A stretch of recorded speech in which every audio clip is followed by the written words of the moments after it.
पिता, पुत्र और पवित्र आत्मा के नाम में आमीन। जय मसीह की सभी को। मैं आकाशदीप मरांडी और आज हम पाठ पढ़ेंगे 14 जुलाई सोमवार का 15वां सामान्य सप्ताह, संत कामिल दे लेलिस। पहला पाठ निर्गमन अध्याय 1 पद संख्या 8 से 14। मिस्र देश में एक नए राजा का उदय हुआ जो यूसुफ के विषय में कुछ नहीं जानता था। उसने अपनी प्रजा से कहा, सुनो, ये इजरायली संख्या और शक्ति में हमसे अधिक हो गए हैं। हमें ऐसा उपाय सोच निकालना चाहिए जिससे इनकी संख्या ना बढ़ने पाए। कहीं ऐसा ना हो कि युद्ध छिड़ने पर ये हमारे शत्रुओं का साथ दे और हमारे विरुद्ध लड़ने के बाद देश से निकल भागे। उन्होंने इजरायलियों पर ऐसे अधिकारियों को नियुक्त किया जो उन्हें बेगार में लगाकर उनका दमन करे। इजरायलियों ने इस प्रकार फिरौन के लिए पितोस और रामसेस नामक गोदाम वाले नगर बनाए,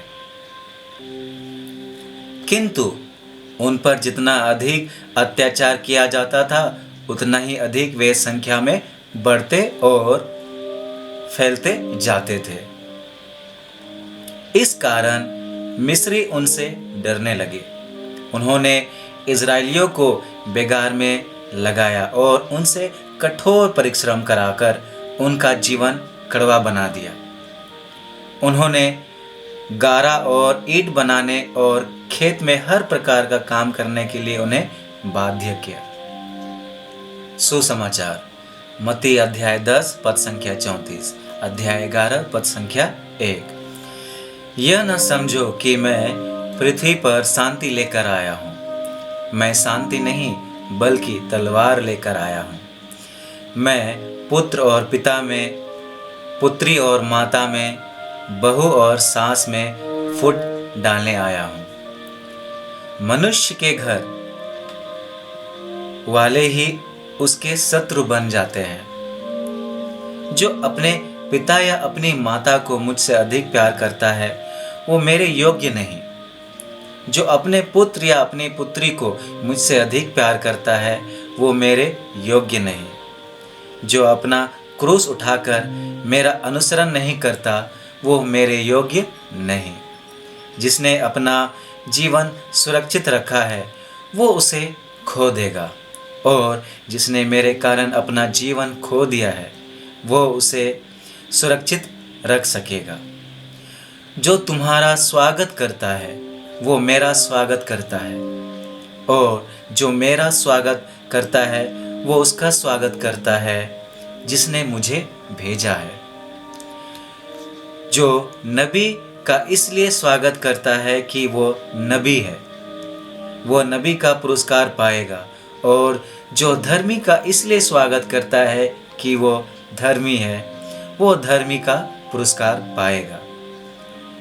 जो इन छोटों में से किसी को एक प्याला ठंडा पानी भी इसलिए पिलाएगा कि वो मेरा शिष्य है, तो मैं तुम्हें विश्वास दिलाता हूँ कि वो अपने पुरस्कार से वंचित नहीं रहेगा।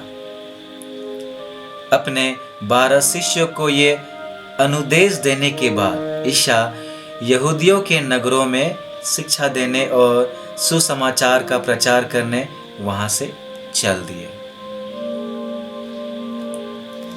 चिंतन।